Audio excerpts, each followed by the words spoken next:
Welcome to The Pivot, stories of people who made a change. My name is Andrew Osenga, and my guest today is Kelsey McGinnis. Kelsey is a writer and an author, and you might have seen her on Instagram. She does lots of pretty interesting social media around worship music and Christian subculture. She's the main music writer and editor at Christianity Today, which is actually where I met her. A few years ago, she was doing a story on music publishing and had some questions, and somehow she got referred to me when I was working at a record company, and she needed to talk to somebody who, worked in the music business. So we talked for a while about music publishing, and I answered some questions and got quoted in an article that got me in a little bit of trouble at work, but whatever. We became friends.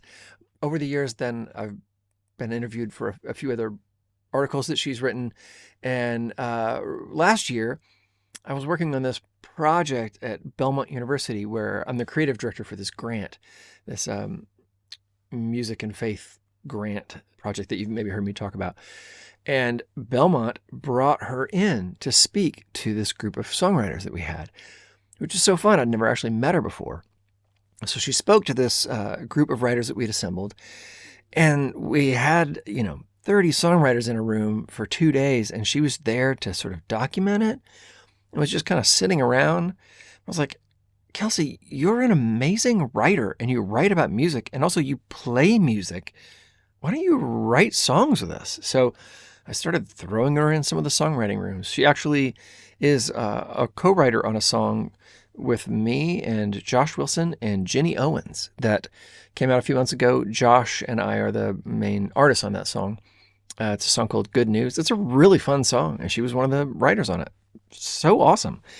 So Kelsey is writing often in Christianity Today about, Brandon Lake and Christian music and, these sort of big Christian music movement kind of things. But she's also been writing books, and her most recent book is called The Myth of Good Christian Parenting. And she looked at all these old Christian parenting books from the 70s and 80s and 90s, these books that shaped her and me and our parents and the generation that we are a part of. And it is so fascinating. I've heard her speak about it. I've read some of the book. It is really interesting. She is now writing a book on women in the church and Christian books about like dieting and body image and what the church has had to say about that over the years. And that is some really interesting stuff. We get into some of that in this conversation. You can also see some of that stuff on her Instagram. And when that book comes out, it's going to be wild. I've been shocked by some of the things that she's taught me. One of the things that you should know about Kelsey is she's like a legit academic. And for my role at Belmont, I have to be there every week. And for some reason, I was there during this symposium of arts and faith, but these were like academics. This was not worship leaders and guitar players. These were doctors and like people with their doctorates, in choral music and people that could actually read music. And they were giving papers. And I got to sit in on a lot of this and learned so much. People talking about, comparing Bach and Beethoven in the 16th century and how that shaped the church movements of the 17th century. And wow, this is interesting. I don't know how this applies to my life, but I'm learning a lot. And Kelsey was giving a paper. So I was like, well, I got to go see my friend. What is she going to talk about?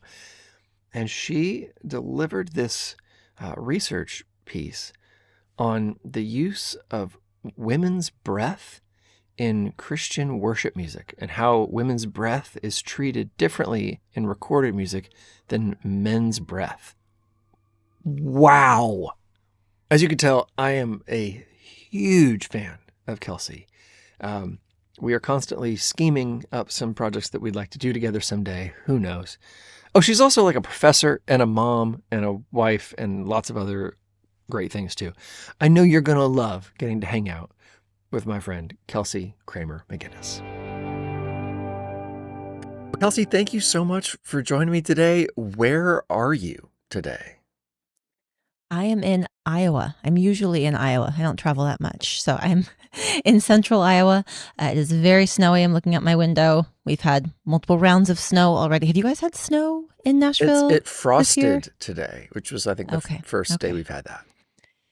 Well, the reason I ask is because I was talking to someone in Virginia yesterday and they were having a snow day, which is unusual in, Virginia. Yeah. So I thought maybe people over there are starting to see some snow. But we for this time of year we've had quite a lot of snow already. So I'm, feeling all Christmassy. Love it. That's awesome. Well, okay, so usually when I think of music journalists, I think of like people getting on tour buses and working in like, Rolling Stone magazine, LA, New York City, not Iowa. Um, Yes. how did you get into music journalism? Is this been something you've always been interested in? And I Yes, know but it that's one happened of the totally by like 800 accident. things that you do, but I love that's how I met you. So that's where I want to start. Yes. Yes. Yeah, this was all totally by accident. I mean, by accident, I never expected to get to do it, but it's something I've always been wanting I to do. love You that. know how you have those things that you like when you're like in high school, you're like, "Oh, if I could figure out how to do that, I would do that." Yeah. But no one I grew up in Iowa. No one I knew was doing was doing that. So I just sort of assumed that that was a thing. You had to have a certain kind of upbringing and then certain kind of network and training to get to do. So it never crossed my mind that that would be a reality. But I grew up working at well, I shouldn't say I grew up. In high school, I worked at a Christian bookstore. And this would have been like in the early 2000s. So like think the heyday of like Relevant magazine, like peak evangelical millennial media, right? Like Shane Claiborne's books, like this is like a very for us millennials, this is like a real moment. And I worked at a Christian bookstore during those years, and I worked in the music department. And I remember those years looking through these magazines, Hard Music Magazine, Christianity Today, and Devin just thinking Ball. like, oh yeah, like if I just remember thinking if I could write about this stuff for one of these magazines, that would be the best job ever. I was the person in the back of the Christian bookstore, like taking phone calls from 6-year-old people who would hear a song on the radio that had the word Jesus, and they'd call and they'd say there's a song and it's a guy who sings it and it talks about Jesus, and what song is that? Do you know? That was me. That was my job. Was fielding the phone calls from people who heard Christian songs on the radio and trying to figure out what they were looking for so that we could ship them a CD. And that was really fun. I loved doing that. And then went to college and was a college radio DJ and always very involved in church music.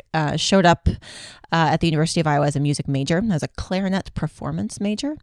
I was a very serious clarinet player for a long time, and then got to college and realized that being a serious clarinet player was not necessarily very fun unless you really like enjoy spending a lot of time cutting your own reeds and spending hours a day alone in a practice room. And that was Like not the my career arc for that is like a symphony, oh right? yeah. Yeah. Or a Yeah. band Like teacher. yes, or you teach. Or you do, you do something else. Like I had a couple classmates who were like geniuses who were doing this and they were also biochemistry majors. So like their trajectory was like, I'm going to do this for a little while. And I'm like, I don't know. I don't understand how your brain or your life are going to work, but I'm amazed by you. And I was not one of those. So I dropped the music major, became a creative writing. I was a music and creative writing major, dropped the music major, kept creative writing. And I really did not know where that was going to lead. I was so involved in ministry, and I was dating someone who was going on staff with Campus Crusade for Christ. And so I think my life was like a swirl of music and writing, but also ministry, also just kind of seeing that as being like the highest potential calling for a human being. And there were, a number of years of just kind of, well, whatever happens, happens. And then after undergrad, things kind of went off the rails. I developed a pretty severe eating disorder. I had to be treated for that for a number of years. And in that whole process of just sort of my whole life blowing up, kind of just decided I'm going to go to grad school. and applied for graduate programs in musicology and ended up doing a PhD, which again was really, I had no grand plan with all of this, but it was just sort of, this is where I was. I knew this was something I loved to do. I needed something to be doing that I loved that was helping take up more space in my brain than an eating disorder. And that did it. And so that was like an intentional, I'm going to be thinking, like moving towards something and not just thinking about what I'm not doing. Yeah. I mean, there are a lot of other little things kind of in there, but that, I mean, it was finishing undergrad was really a weird moment for me where I realized I don't want to go on staff with Campus Crusade for Christ like my fiance is. I don't know what else to do. I did a year of AmeriCorps, which I don't know if you're familiar with AmeriCorps. It's like the kind of US-based volunteerist program, which was really fun, but it's not a long-term plan. You know, it's like a year appointment. And so there were just a number of years where there were some things I knew about myself. I knew I loved being involved in music ministry. I knew I loved writing about music, thinking about music, talking about music. I knew I liked being with people more than I liked being alone in a practice room. I did not know how any of that fit together in any kind of career trajectory at all. So that's, and that kind of went on for a long time. But then grad school, I started kind of getting a little bit more of a vision for what a career could look like, got married, had kids, and, that messes things up in all kinds of ways and makes you hold all of your plans really loosely. And so I defended my dissertation in March of 2020. So I was the first virtual defense at my institution because that was just as things are shutting down for the pandemic.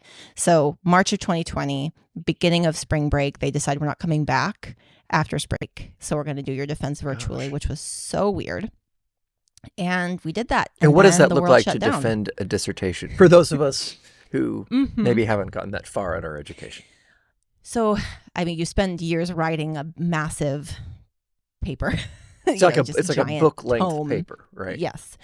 I mean, yeah, like a big twice as long as the book I just published. My dissertation was 2 times as long as that.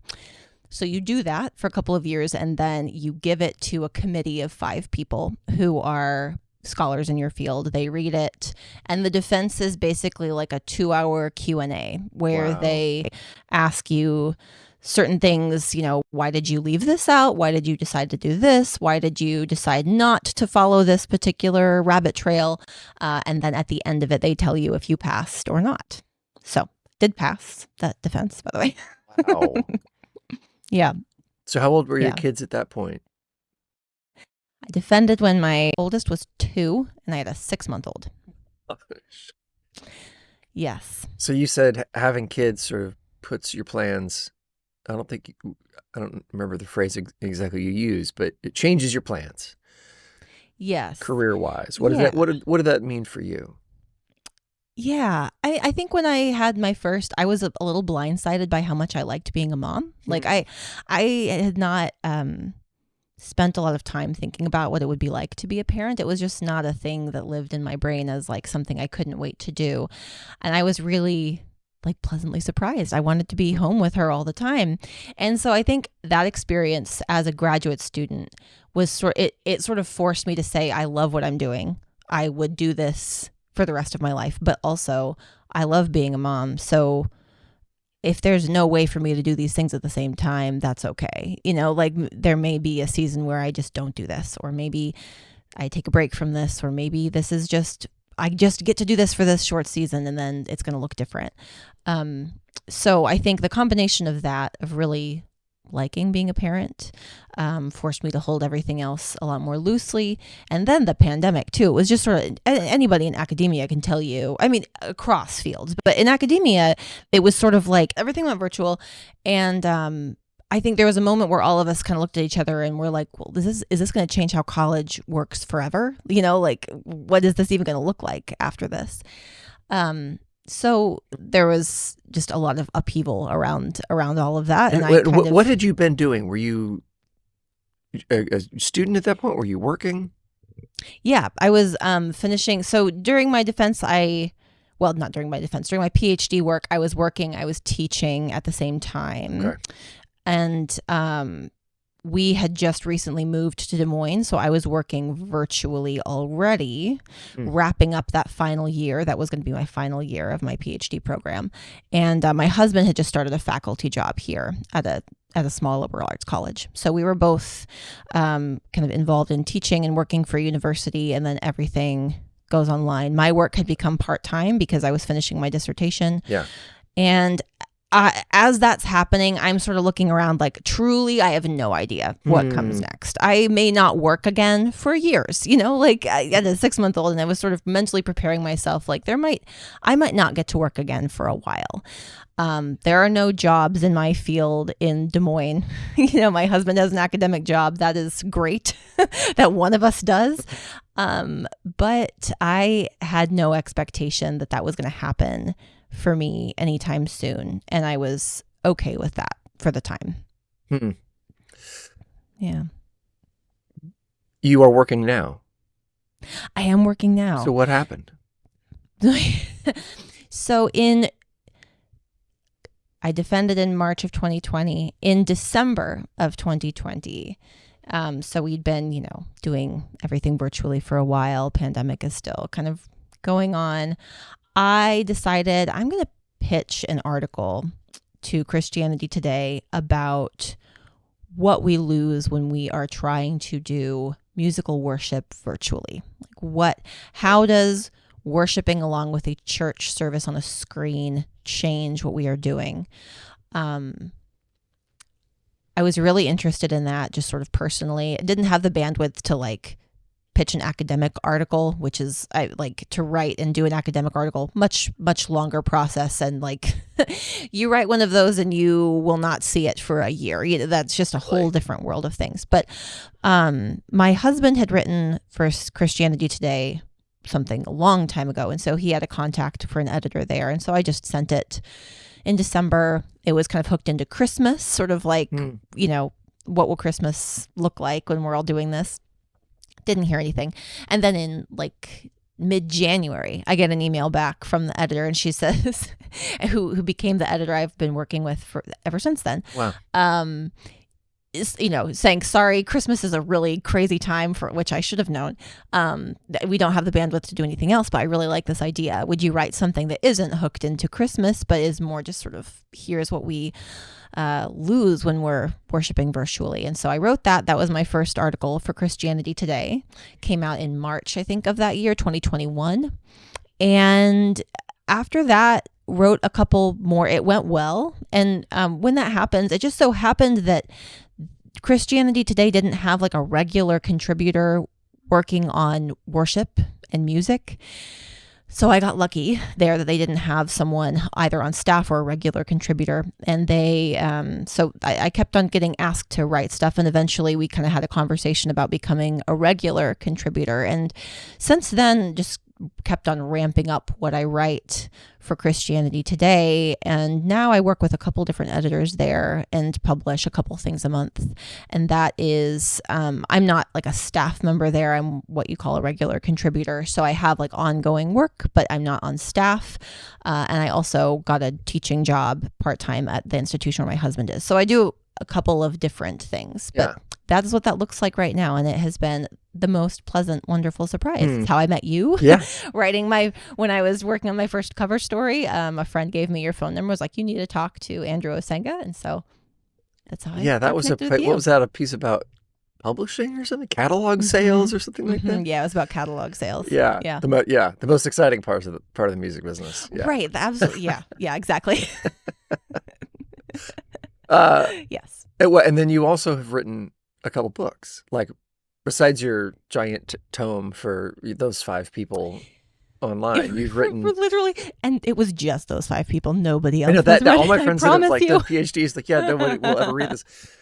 But you just recently put out your book about the myth of good Christian parenting, which is so fascinating as someone who was raised by good Christian parents. Yes, which I should say, good Christian parents do exist. Yeah. The title is provocative. I'm sorry. Yes, that book came out in October. What led you to around the same writing time this your book? book came out. Yeah. I think you were maybe a week ahead. Mhm.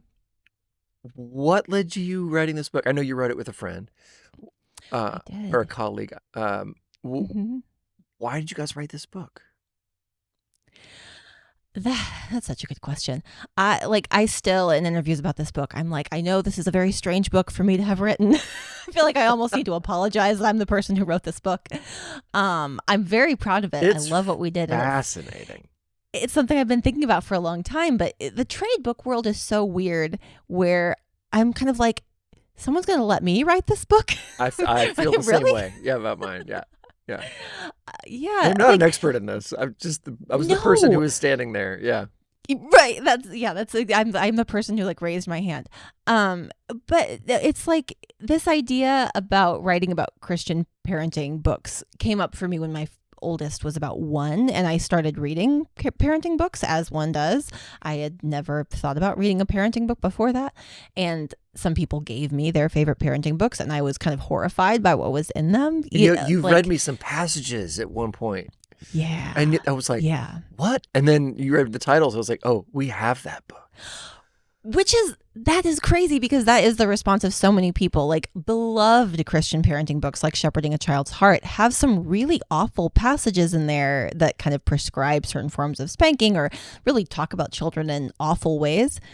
And I just remember reading these books when my oldest was 1 and being like, has no one fixed this yet? Yeah, It was these sort of ideas of like these kids are terrible and you have to like whip them into shape before they just. It's like, wait, why are we assuming that they're, criminals? They're 2-year-olds. Yes. Can I ask, like, Yeah. what do you remember what books you read, like, when your kids were really little? Well, that's assuming I actually read them. We were given a lot more than I read. I know I skimmed some. I do think that Shepherding a Child's Heart, I know I don't want to throw that one under the bus because I have no idea if that was a good one or bad one. I know that I did skim that one. Oh, goodness. What were we given? I don't know that I probably read as many as a parent as much as I was shaped by a bunch. I was shaped by the world of like focus on the family. So I think I probably wasn't super excited about reading a bunch of parenting books because of how much of that was in my childhood without throwing any of that under the bus. But Yeah. No, I have a complicated relationship with it too because I was raised in a household where Shepherding a Child's Heart was there, focus on the family stuff, of course, everywhere. And as I was reading some of these books, I'm like, I don't see my parents and my childhood reflected in these books. But if I were to read them and apply them as they are, that would be terrifying. Yeah. But so what are some of the things that you strange. saw when you did this survey? Like we're talking around it. If you read 30 of these books, the most popular books, what are the themes? Yeah, like just this obsession with parental authority as like the first thing. Like, the most important thing for you to do, Christian parent, is to assert your authority, and the highest calling of a child is to obey. And there is no framework for understanding child behavior outside of like sin and obedience. So it's like, as a new parent of a 1-year-old, I found myself and it's like my evangelical like lizard brain woke up and like parts of me were in there that I didn't know were there. Like I'm looking at my 1-year-old and I start asking myself, is this like a sinful rebellion thing? Like that was the only framework that was like living in here for how to interpret that behavior. And when I read the Christian parenting books, that was indeed the framework that is used kind of for everything, is sort of like any form of like child resistance to what a parent wants to do is like sin and rebellion. And I just remember thinking like, I don't think my 1-year-old is manipulating me. Like, I think she doesn't know what to do with her emotions. And I just couldn't find something to help me figure out how to put words to that. So I started doing the kind of like forbidden thing and going outside of the Christian parenting book world and looking for other forms of expertise, and immediately found resources that talked about things like developmentally appropriate behavior. And I remember it was like I think that was the our biggest experience relief. as well. Yeah. Yes. And it was the biggest relief to me because I thought, oh, there are other people out there who are doing this, who are able to like set boundaries and teach things without using this framework of sin and obedience, and being able to kind of meet kids where they are in a way that reflected to me what I was seeing with my daughter, in a way that some of these, the really like harsh language in the Christian parenting books that just didn't ring true to me, and also seemed like a really strange way of trying to interpret, like as young as 8 months old, when an 8-month-old doesn't want to go to bed, like, am I supposed to look at that as like evidence of their sin nature, or is there like another way I can deal with this behavior? So I started thinking about that a long time ago. Never with the idea that I would write anything about it, but just sort of for my own. And because my husband and I are both academics, we started going through Shepherding a Child's Heart, and our copy of it is hilarious because it's just written like highlights, notes. There are notes stuck inside of it. We wrote like whole chapters of things like, I don't even know what we thought we were going to do with this information, but just sort of for our own processing. Yeah. We wrote all this down. That's fascinating. And so, like, fast forward 6 years later, I'm like on Twitter, and I come across this writer who's talking about starting to look into Christian parenting resources. And I don't know her at all. I know she's got some novels out there. I know she's married to an Anglican priest in Washington. And I just sent her a message on Twitter just saying like, hey, if you end up writing this, I have some resources from back when I kind of started processing through some of this. Let me know if you ever want to like have a talking partner, or if this sounds useful to you. And she responded and was like, yeah, we should talk about this. And so we had a Zoom call, and then ended up having a couple more Zoom calls, and just were like, well, we could write this book. So it was a really organic process that I, again, fell into kind of by accident. Absolutely wanted to, but had a fair amount of like, am I the right person to write this? Like, there's a little imposter syndrome there, just sort of jumping into this world of trade publishing, writing outside of my like content area expertise. But I do feel like the two of us, she has a theology degree. She did most of the kind of like heavy hitting theological examination in the book. I do a lot of the historiography, which is in line with our training, but there is this scary moment where I'm kind of like, am I going to do this project a disservice by being the one to do it, but I'm glad that we did. I'm happy with how it turned out. I try to be really transparent about the fact that I'm not a child psychologist, that I'm not a theologian. I'm, trying to stay in my lane as much as possible while still offering something helpful. And what is your lane in this circumstance? A researcher? Yeah. I think, my PhD is in musicology, but all of my research is very, what you probably call cultural history. Like my dissertation project is like World War II music propaganda. I did most of my research in the National Archives. And, by the time we wrote this book, I'd been writing for Christianity Today and a little bit outside of music, just sort of commenting on evangelical subculture more broadly, which I do feel like is a lane for me as a writer and a reporter, different than having that be your lane as an academic. Yeah. So yeah, I have really mixed feelings about lanes now. Like, it's something I spend a lot of time thinking about. Tell me. How do you think about lanes? Like, do you think you have a lane, like, as a creative? Kelsey. Yeah. I would like to think as a human, I don't. I keep learning that when I try to do something that's not in the lane that other people think I'm in, that nobody knows what to do with that. And I have made a bunch of There are a bunch of things I would have done differently in my career. I could have made the same art, made the same projects differently, had I had a better understanding of how people view me. And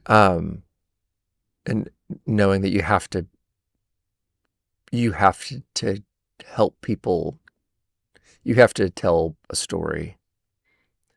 And that's not something I have done well, at least did not do well for a good portion of my career. We just sort of put something out there randomly and people were like, what? If anybody was paying attention at all, they'd be like, what is this? This is not the guy who wasn't Derek Webb in Caedmon's Call. Why is he dressed like an astronaut? And that was sort of like, well, next thing on the internet. And so, yeah, I think people do expect that humans are in lanes. None of us actually operate that way. But we live in a world that, I mean, back in physical record stores, records were in bins. Are you in jazz? Are you in alternative? Are you in rock? And it's like, it's always that way. And you make a record that doesn't quite fit between genres and the record store doesn't know what to do with you. It's always a challenge. And, yeah, that's the thing I always wrestle with. And especially if you work between art forms now, that's another challenge. Yeah, I mean, you're kind of living in multiple worlds as like performer, producer, writer. Like do you think about wanting to try to identify a through line? Is that something that you think about much? Yeah. I'll say for about 10 years, I was really down on myself about this. Because I had a few friends who were like a guitar player, and that was what they did. And they, I'm a good guitar player, and I get to do a lot of work as a guitar player, but they are known as a guitar player, and so they would get, 20 times the work. And people would often be surprised. Oh, you can play guitar. Like, well, yeah, I'm a guitar player. But that's not what people would think of. And my friends that would just focus on that one thing would have success in that one thing. Or I'm a songwriter, or I'm a producer, or I'm an artist. And I kept hopping between things. And I felt like crippled any one of those careers I could have had. And until there came to be a point where having a bit of skill in all those things became its own skill. And I'm just now starting to step into cases where, the fact that I can do 6 things puts me in a different category than the guy who can do that one thing really well. And that's a thing that actually you can't do in your 30s, but you can do in your 40s and 50s. And so I think I'm just stepping into that phase. And I don't know what that looks like yet, but I think it's actually probably I'm at maybe the beginning of more of that phase of my life. So I learned that the phrase "a jack of all trades, master of none" is not the end of the phrase. It's jack of all trades, master of none, oftentimes better than a master of one. It was Shakespeare. And that helped me a lot to know that was the full phrase. But this is not my you interviewing me. But that's so helpful because these are the questions I think about all the time right now. I mean, you do this too. You work in a lot of different disciplines. Yeah. And you write about lots of different things. But people probably know you from either this thing, they encounter you in Christianity Today, or they've read your book about Christian parenting. Oh, she writes about Christian parenting. Yeah. Yeah. Or she's my professor. Yeah. Yeah. And I have mixed feelings about that. I like hearing how other people think about it. When you're in graduate school, lane jumping is pretty frowned upon. You're pretty encouraged to silo yourself as much as possible. Yeah. And for good reason. There are things that you can prove. There are things you need to prove you can do in order to get your PhD. Like you need to prove that you can be the person who can do the deepest work on this one little thing Sure. in order to earn this degree. I actually think that's a valuable skill. Like, I think that I also have very mixed feelings about sort of the gatekeeping mechanisms we use to kind of make people prove themselves in different fields. Sure. But I'm thankful that I had to do that. I'm thankful for some of the things that I think I had some professors who, some more graciously than others, were willing to point out deficiencies in my tendency to jump from one thing to another, or to skirt on the surface of certain things, or to try to avoid doing one particular kind of difficult thing. I think that was a really useful thing for me. I think it was also a useful kind of like quashing of the ego involved in there, I was talking to someone recently who kind of described themselves as a confident writer, and I was like, what's that like? I don't know many of those. I know a lot of writers. Like, writing for me is like a constant self-examination and self-questioning. I send things off to my editors with so many apologies. That's good for me to hear. Yeah. Because I think you're a brilliant writer. Oh, well, that's kind. But but I do find myself thinking a lot about it, because I do like doing lots of different things. There are lots of different things I enjoy. Yeah. And, but the process of doing this book on kind of the history of Christian parenting forced me to kind of have to articulate what kind of writer I am, and also confront some weird things about just what it is to be a writer and a creator right now. Like, as you know, social media is a weird place to be doing this right now. Yeah, I keep trying to quit. Yeah. Oh my gosh, but you can't. Yeah. You just can't, unless you achieve a certain level of success. You can't. Yeah. Like, I mean, when the people who get the privilege of not being there have achieved a level of either success or security in at least one of their places that they don't need it anymore. Yes. So, like, my academic colleagues who spend no time on social media, I envy them, but most of those people are in tenure track jobs. Yeah. Who are never going to have to promote anything they write, Mm-hmm. I'm not one of those people, and that's okay. Yeah. But the niching down of social media makes it hard to be someone who does multiple things, because understandably, people who find me because of what I write for Christianity Today and like my commentary on kind of worship culture and music practices, understandably are like, why are you now talking about parenting? Why are you now talking about like wellness content? Like, what is this? And that's okay. I need to make peace with that. But it's still hard. Like, I don't know that I've completely made peace with that yet. Yeah. One of my daughters is in college. She's been on a medical track, maybe being a dentist. Mm-hmm. But it's been interesting as I've been learning about this, and you learn that people who are studying medicine, medical schools actually are much more interested in students who have like other majors.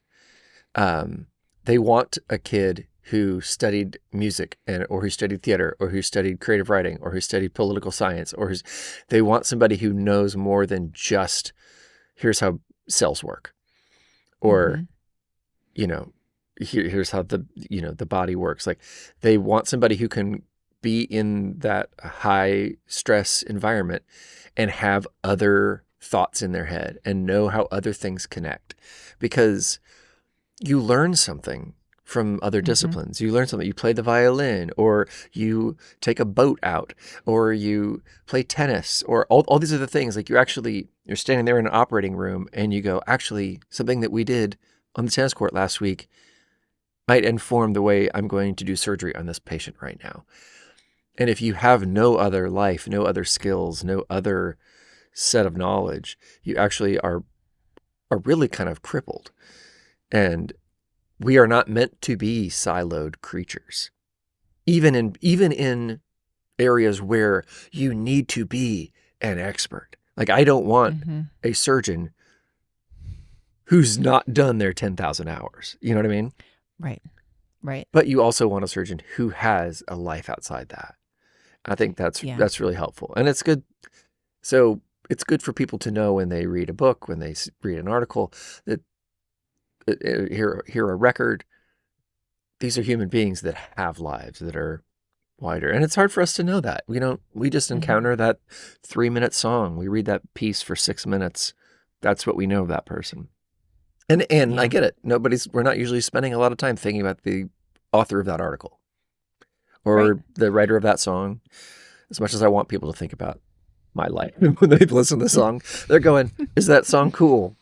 Do I like how it makes me feel? Next, Yeah. You mentioned wellness culture. You're writing a book about wellness culture. Yes. Talk to me about this. You're in the midst of this, right? Can you talk about it right now? Yeah. I'm so now that kind of like the initial launch of that book is done. This book has been in the works for a while now. It's a reported book about the marketing of diet and wellness culture to Christian women and the different forms that has taken over the past 4 or 5 decades or so. A little bit further history will be there, but it's really looking again at kind of contemporary evangelical culture and the way that like Christian entertainment media can repackage this kind of stuff really effectively for Christian women. So think like the Daniel diet, which is not necessarily directed at Christian women, but like any book that's marketed as a Christian book. Right. It's like the primary audience for any of these books is going to be Christian women, which everybody kind of tacitly knows, even though, it's Rick Warren writing this book for anybody with a team of a couple other medical folks who are. Did you know that Dr. Oz was like one of the writers of that book? Nope. Yes. He is a co-author of that book. Of course he is. Isn't that wild? Yeah, that's wild. That's wild. Yeah. I don't know. Yeah. If that makes me believe it more or less now. I don't even know what that means. Yeah. Well, and that's I mean, for there's another a whole conversation. Yeah, it is. So, but anyway, so this is again, like, I think I still consider myself a very new reporter. Like, being an academic writer is one thing. Writing for Christianity Today, I've learned a lot about reporting. And I cheated because my husband is a reporter. So he is an academic now, but he comes from the journalism world. And so I feel like I got to do a little bit of level jumping because he was just very good at helping me like learn the ropes of reporting quickly. That's awesome. And yeah, it's been really fun. So I've gotten to do some reporting outside of my like immediate, like a little bit of political writing, a little bit of education writing, which is really fun. And journalists do this a lot, where, you have someone who is a good writer, a good reporter, develops an interest area and will write a book on it. Most reporters have a beat or two that they can kind of cover. And that has helped me make a little bit of sense of what I'm doing with my life, is thinking of having a couple different beats.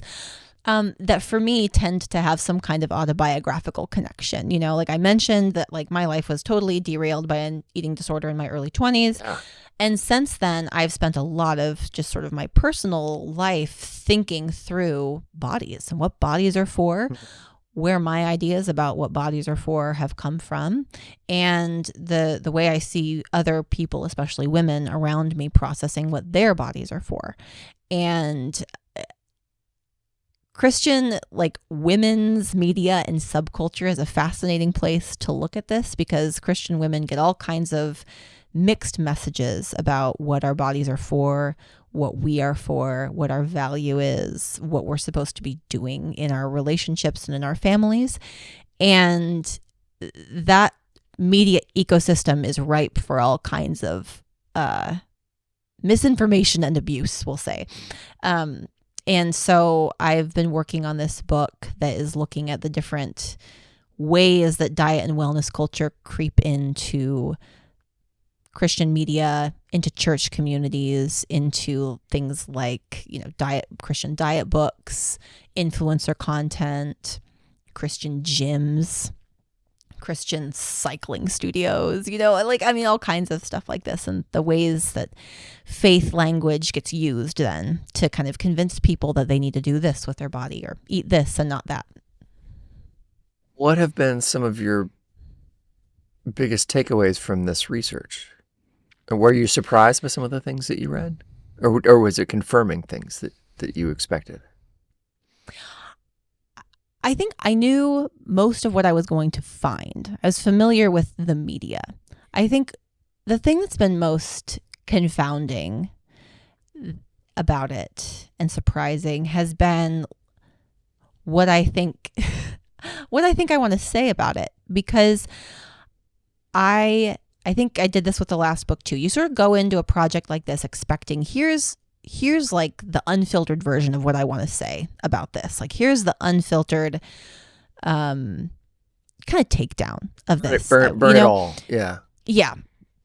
Like, do you listen to the podcast, like If Books Could Kill or You're Wrong About? So there's a whole like subgenre of podcasts that's basically like debunking stuff, like debunking and snarky takedowns of like popular media, whether it's wellness culture, but that is very appealing to like my base sense as a human being. Like I want to be the snarky, mean takedown artist. But there is an invitation to temperance that I find myself drawn to as I look at this. And I found myself drawn to as I read these parenting books, where it's like, man, we are really bad at moderation, humans in general. Wow. I will stand by, I think, diet culture as a phenomenon is destructive. But I can't turn around and tell people their bodies don't matter. I can't come down on people for wanting to exercise. And I can't individualize all these problems and write this book that heaps shame on anyone who has ever, encouraged their Bible study to do like one of Lisa TerKeurst's Made to Crave diets together. Like I don't want to do that to people who I love. And so this book so far has been an exercise in moderation of like, here's the thing I want to say about this.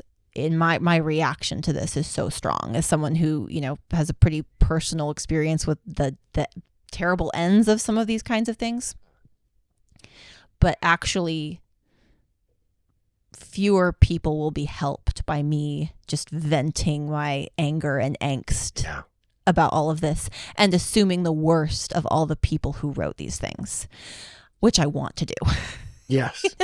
I want to come down so hard on anyone involved in the Daniel Plan.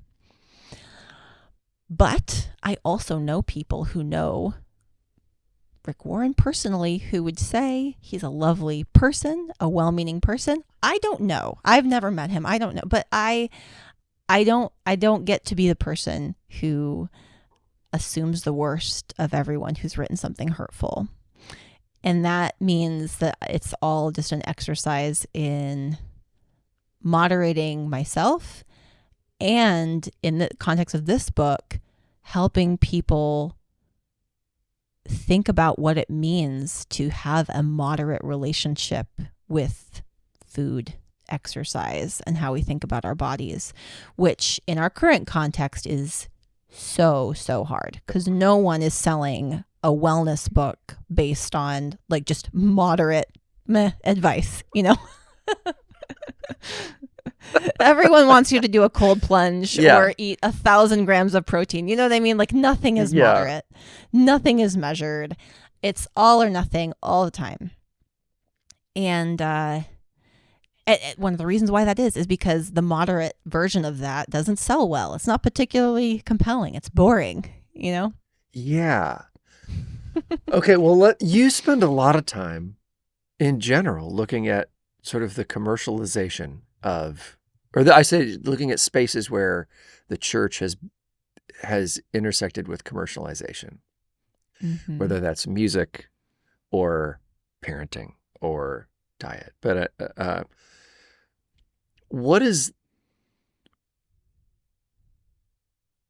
I'm curious what that does to you and your spirit, but I also am curious, like as a researcher, like are there things that you know about in history where this is like, are we an abnormality? Are there other Mm, seasons of the world where so much has been commercialized? mm. Is this so unique? Yeah, that's a good question. I mean, I'll do the researcher side of it first. I do think looking at the history of Western Christianity in some ways is weirdly comforting because there's always been grifters. Mm. There've just always been grifters. I just finished reading like a food history academic book, kind of Wow. about like the history of industrialized food. And gosh, people have always just been looking to sell stuff. Like people have always been looking to sell stuff and sell it based on making claims about what's good about it, how it'll make you better, how it is better than this thing. And then sometimes that's fine. And then sometimes someone comes in and it's like, but we could make more money if we like put a little sawdust in the flour, like, there have always been these people. And then there have always been people who sometimes for like inserting the language of faith will go after processed flour, right? Like there was Sylvester Graham was who we attribute the graham cracker to, was like all about the dangers of processed flour and sort of like had this faith-based message about like the goodness of like brown bread made from rough flour. It's where the graham cracker came from? Yeah. Yeah. What? I mean, the graham cracker we have now that we make s'mores out of is a whole other, I mean, it's like not at all what his like version of this bread would have been. But yeah, like people have been kind of like crafting a message to sell stuff and also sell food. I mean, like it just, the grift has always been there, right? Like, and it just, it morphs in different ways. And I shouldn't say always, because industrialized food hasn't always been there, but like for at least a good 125 years, people have been doing this. Yes. Like people recognize the power of religion and want to get in on that. They want to get in on that somehow. If they can attach their message to the power of religion, they know it becomes hyper marketable and intensified in a way that will appeal to a certain population of people. That's just nothing new. The tools of mass communication add new capabilities for people who want to do that. So in some ways, there are things that are new now that create new problems. Not having been alive 125 years ago, I can't really say whether it's better or worse, because there are so many things that were, I think, objectively worse then. And there are probably some things about now that are objectively worse, but I don't really trust myself as a historian to judge whether someone's day-to-day reality was better than it is. You know what I mean? Like, I mean, there's just too many variables. But I think we can say social media makes certain things possible and easy that were much harder 125 years ago. Just in terms of like the number of people you can reach with an idea and a product is so much greater now than it was 125 years ago. Yeah. And so it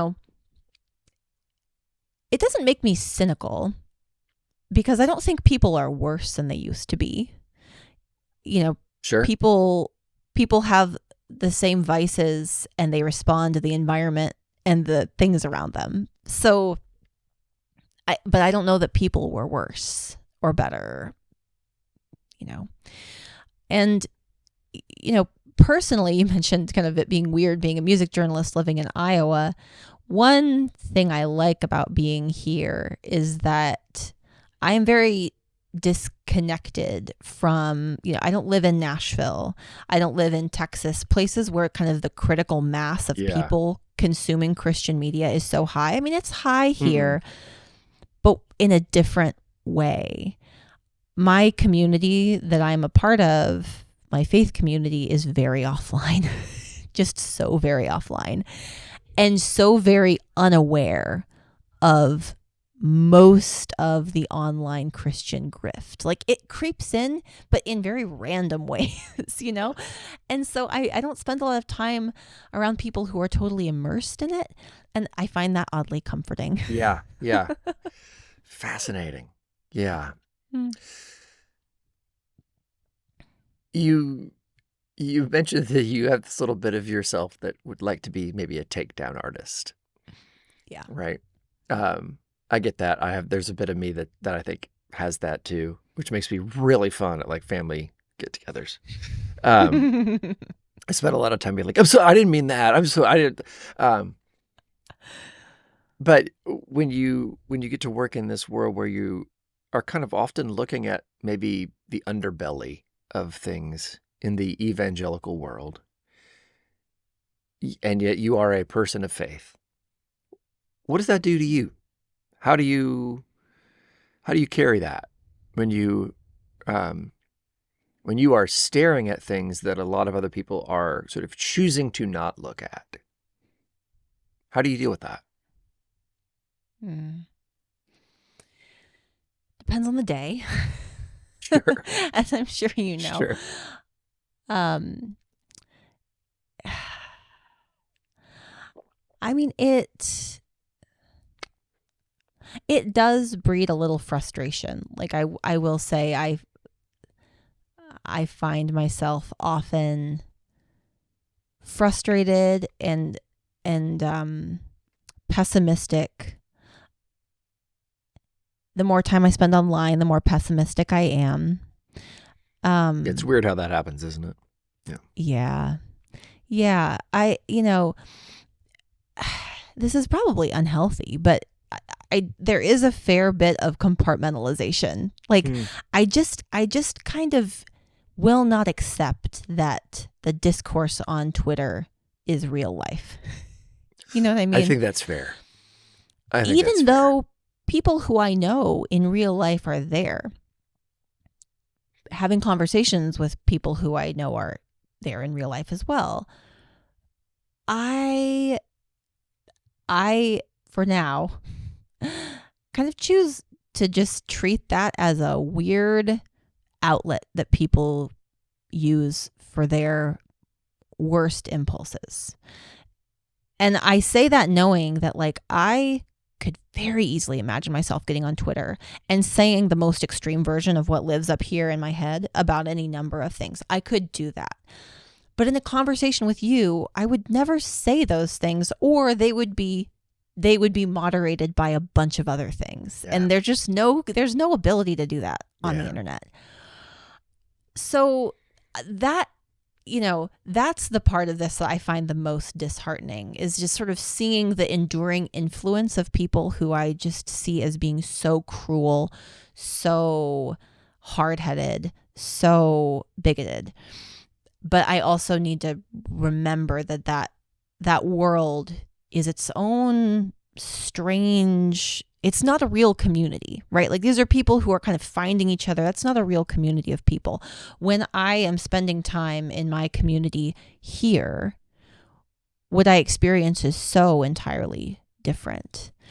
I get to spend time with people who are truly concerned day to day with caring for each other, with caring for their children, with caring for the elderly, with organizing local events for schools, and living the kind of like quiet life that I think Paul was trying to encourage people toward in the New Testament.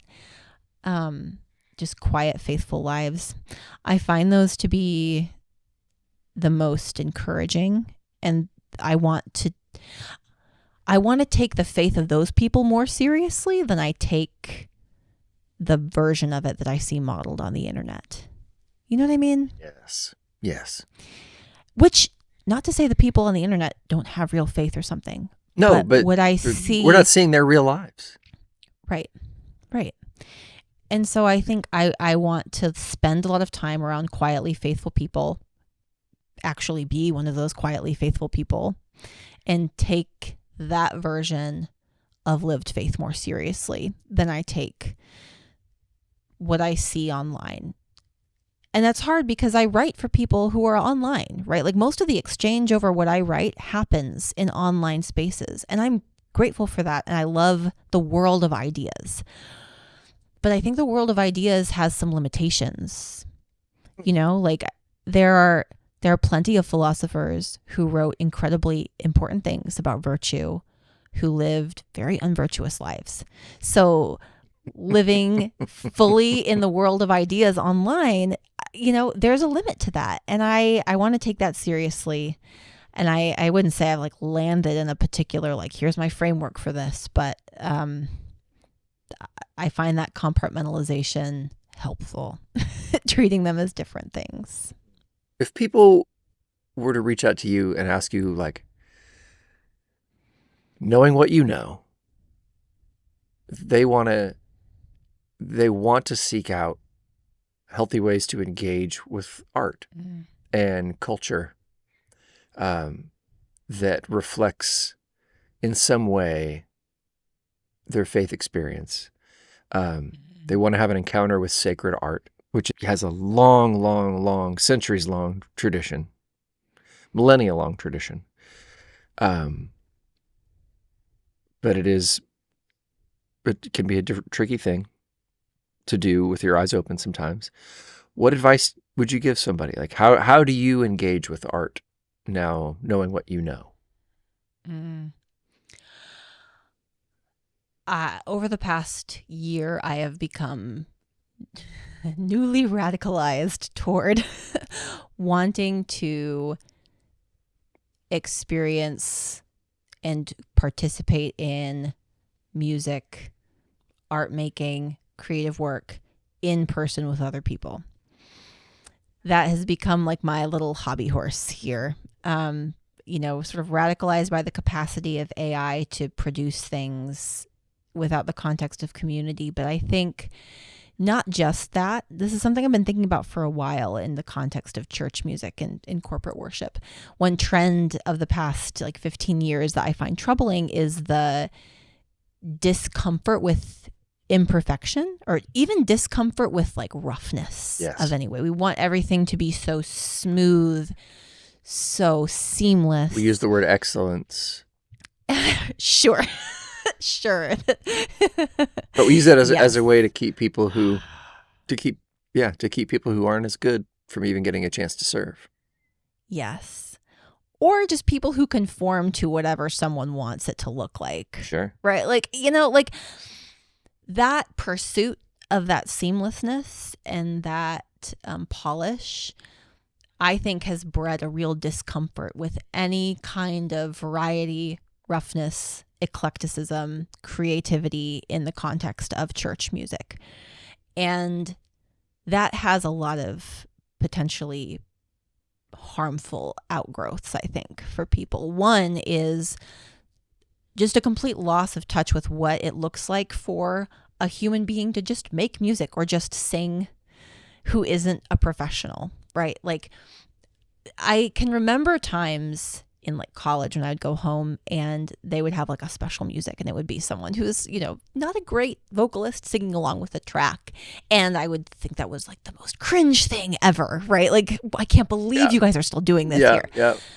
I look back now and I just like sort of want to hit myself over the head and just say that is a church making space for someone's unpolished creativity. Now, I'm not saying every church needs to go back to that, right? We could have a conversation about whether that's worth doing.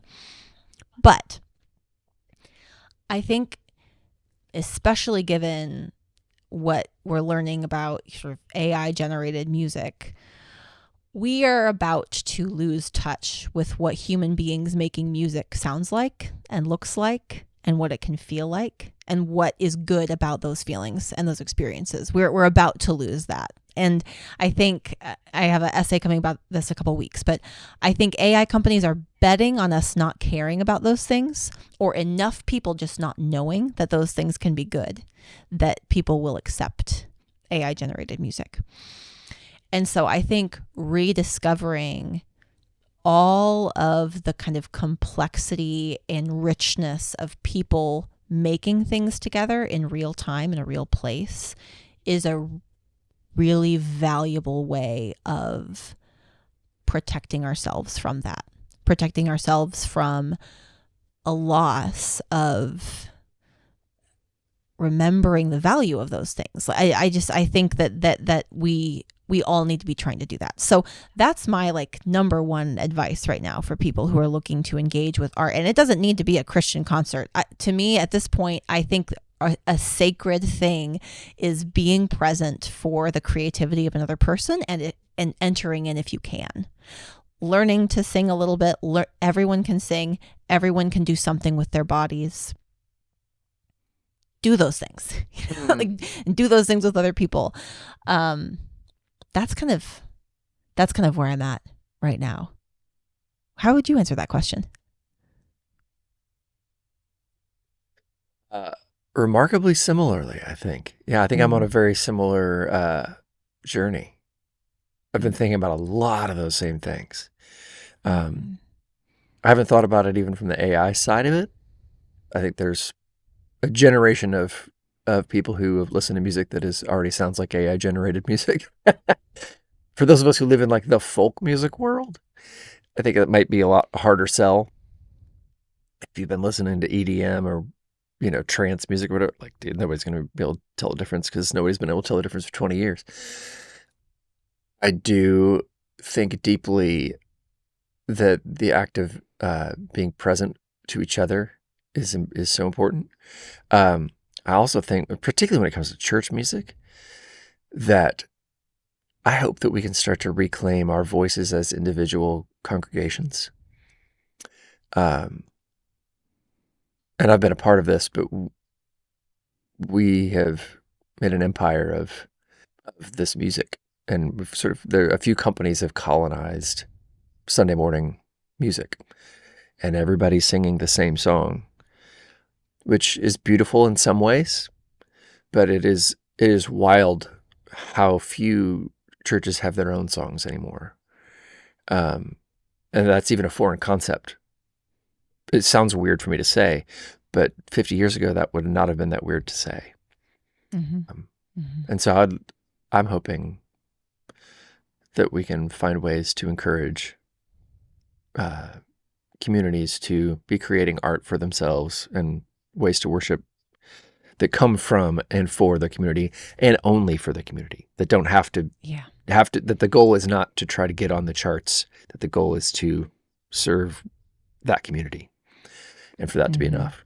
But I think we're going to see that more and more, I think. And it's going to be a radical reinvention. I hope so. I think it has to be. It's going to be a natural pushback.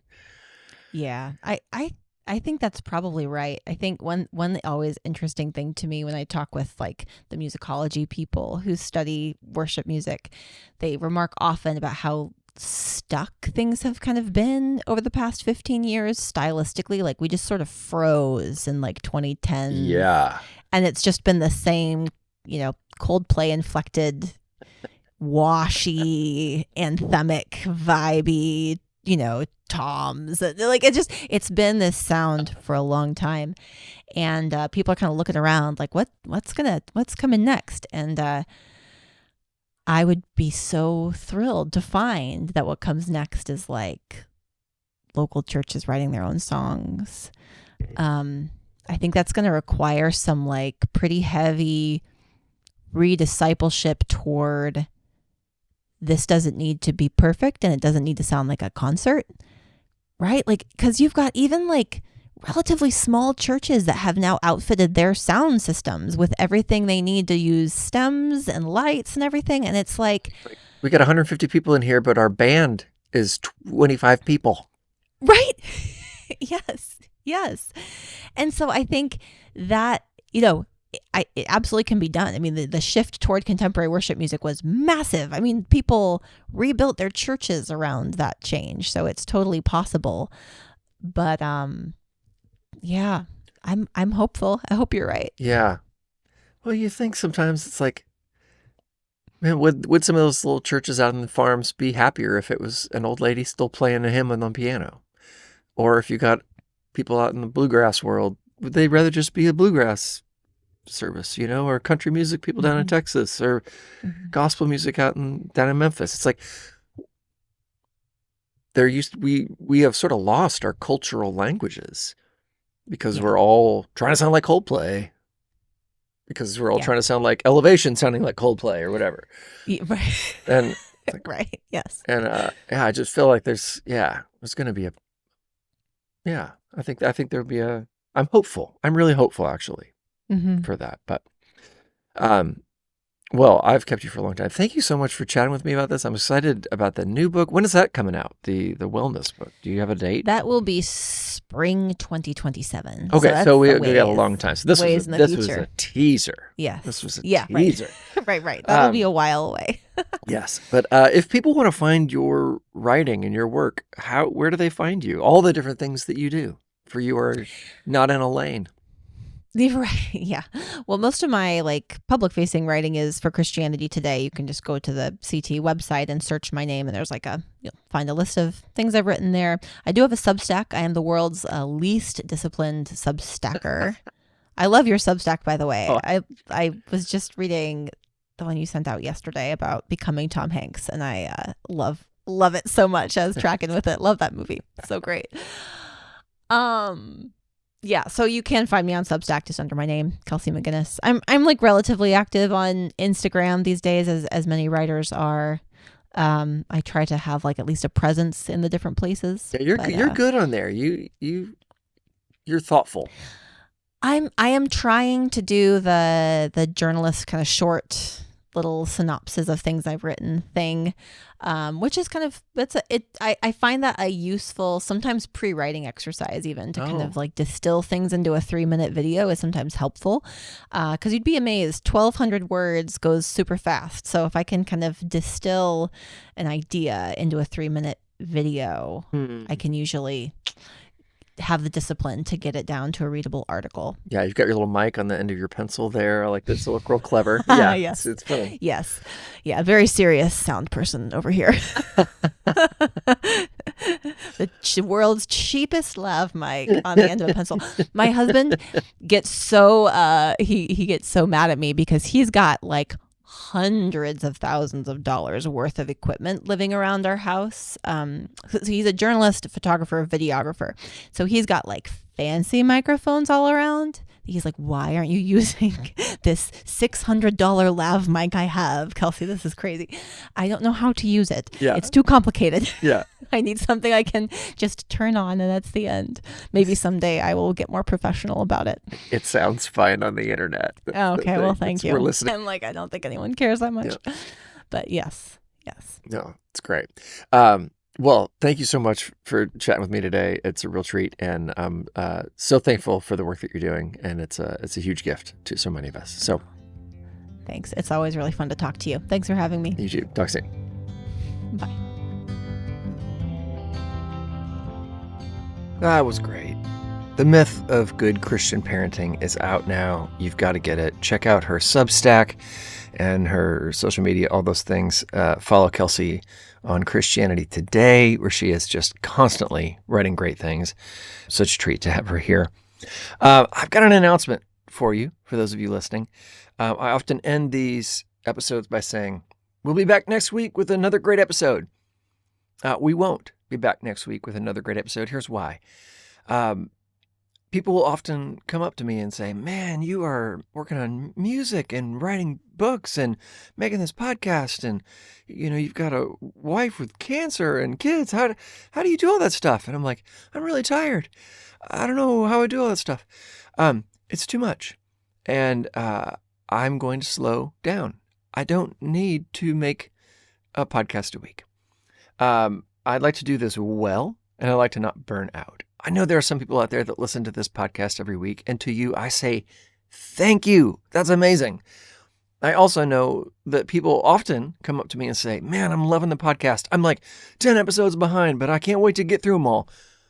Most people aren't listening to every episode of this right away. People are finding this podcast, listening to 2 new episodes, and then finding the 100 episodes that are already there. So if I slow down, the world will keep spinning, and I might be able to get some of the other things I need to do done a little better and get some more sleep. And hopefully this thing can be healthy. I would like that. I will say the guests that we have coming up are ridiculous. Ridiculous. I can't believe it. Because you guys are listening, it is driving the show up the charts, and that's allowing me to go to some people and say, hey, would you come talk to me on this show? Guys, I talked to N.T. Wright yesterday. That episode's going to air in a few weeks. Holy cow. I talked to Kurt Thompson. So many amazing people that are already in the queue, that are going to be edited, be up soon, and that are on the way still to be interviewed. It's crazy. I want to do this well, so we're going to slow the pace. It's going to be every other week, but they're going to keep coming, and it's just shocking. Another thing, if you like this show and you want to support it, help me keep making it even every other week, I cannot stress this enough. Please give it a little like. Give it a little 5 stars on the old Apple, iTunes, wherever you listen, whatever app you listen on, Spotify, any place you listen. If you would be so kind as to take a few seconds and do that.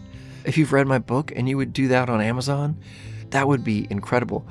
If 1/10 of the people that wrote me a kind email about my book gave it a 5-star review on Amazon, I would have a lot more reviews on Amazon, which would help a lot more people find it. That's not about me wanting to feel good about it or make it look cooler on Amazon. It helps people find it. People find the book, they find the show, hopefully they're finding the beauty of these old hymns, they're finding these rich conversations. I know this feels gross to ask, but if you like this stuff, please give it a little likey like love.